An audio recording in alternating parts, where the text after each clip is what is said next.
Yo, what's good? It's your boy Riot Maker, and on today's Destiny video, we're gonna talk about the Bungie live stream and what they decided to nerf and adjust in the Crucible. But before we get to that, I would appreciate if you guys like and subscribe to my channel. It will mean a lot to me. The gameplay in the background, you're gonna see me using a Lord Highfixer and Rift. Gets 29 kills. There's a 15 kill streak in there too. I thought it'd be a nice little gameplay to show you guys, especially on this subject, because there's gonna be something special in here for you Handcannon users like me. But now let's get to the nitty gritty. We're gonna talk about the first item that they spoke about in the balance patch or in their video, shotguns. And I don't know if it's just me, but shotguns seem to get tweaked in every single balance patch, dude. I don't understand it, but whatever. The first thing they decided to do was decrease the magnetism and aim assist on shotguns. So when you're aiming down sights, you'll get the highest amount of aim assist and magnetism, and when you're firing from the hip, it'll decrease significantly. They also decreased the in-air accuracy of shotguns, so no more running around like a ninja and shotgunning people in their face.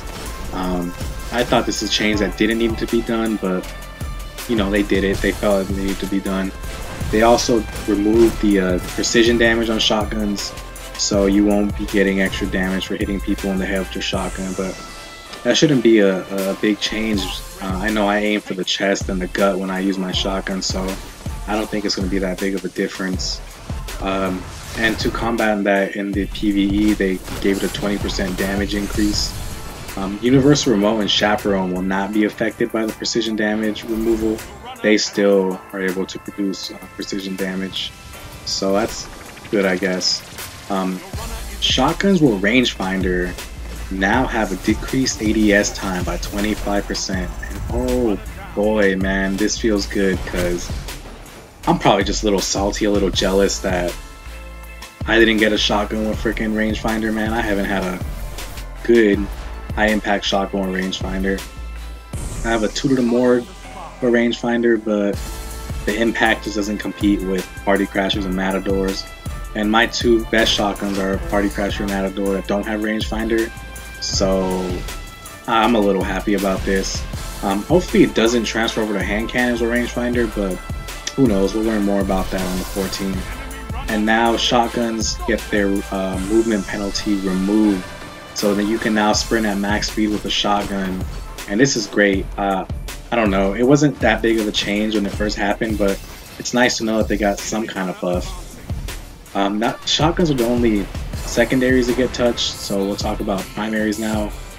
And let's talk about pulse rifles. And finally, dude, finally something happens with pulse rifles. I'm tired of them getting buffed all the time. The first thing that happened was high rate of fire pulse rifles like Clever Dragon, Grasp of Malik, the Waltz. Those have gotten their rate of fire reduced by 7.7%, which means it takes an extra frame for them to fire another shot. Another big thing that happened to pulse rifles are their base flinch got reduced.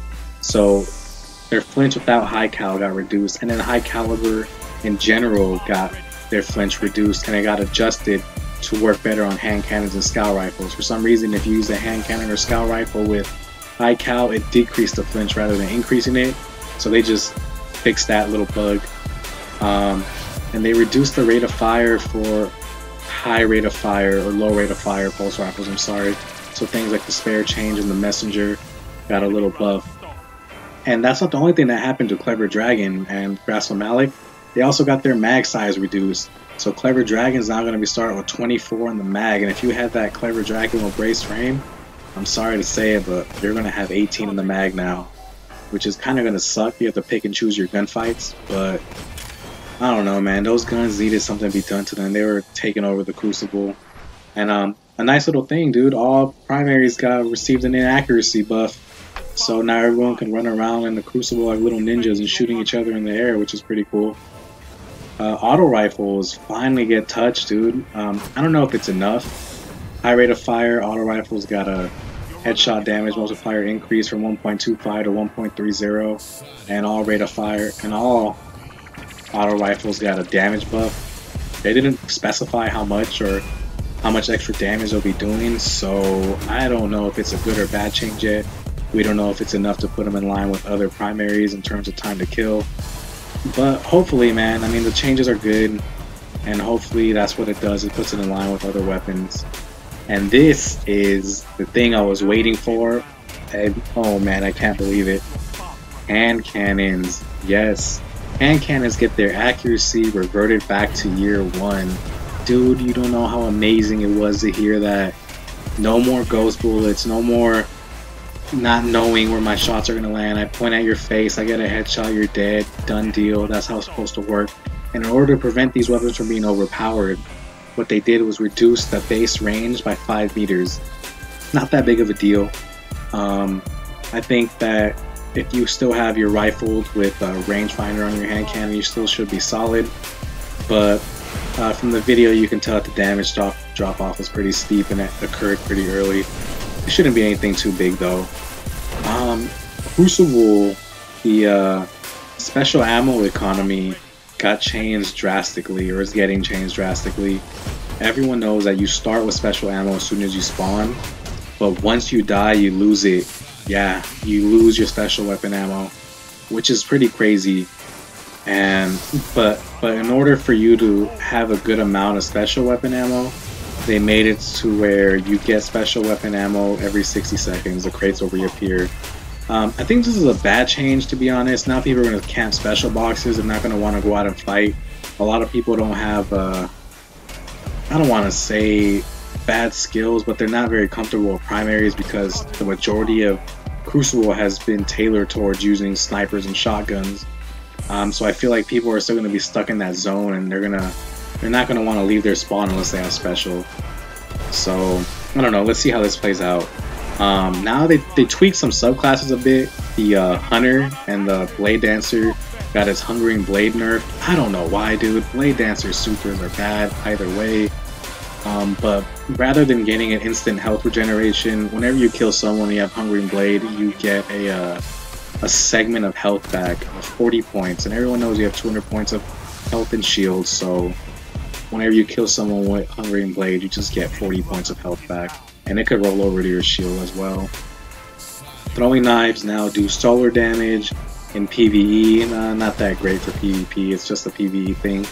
What I'm sad to see is that Night Stalkers did not get touched, and I want to know why.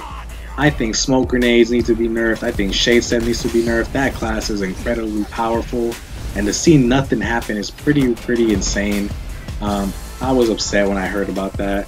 And another thing that upset me was they barely touched Stormcallers. They said that they brought its base range down to match the base range of a normal Warlock, but they didn't mention anything about Thunderstrike and that increased melee range. And all they did was reduce the time of their super duration when they choose landfall. But I mean, come on now, they need to reduce the duration of that super no matter what. That super's overpowered and has no counter but to use another super to kill it.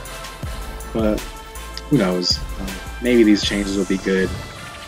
Titan's Jug Shield now cannot be activated in air, and if you're in air for a long period of time, then the shield will disappear. It's a decent change, I guess. They should have just done leak through damage, but who knows? I'm not a Bungie Crucible tester or anything like that. Maybe they know, they probably know more than I do. They also spoke on changes to exotic primaries. They said they're going to include all that information inside their patch notes on February 14th, and they're going to bring more analytical statistics in their balance patch about specific increases and decreases to rate of fire and things of that nature and damage. So that's something to look forward to. But if you guys like my video, man, I would appreciate a like and subscribe. I'm not going to force you guys to do anything, but it would mean a lot to me. And I'll catch you guys on my next video. Alright, y'all. Peace.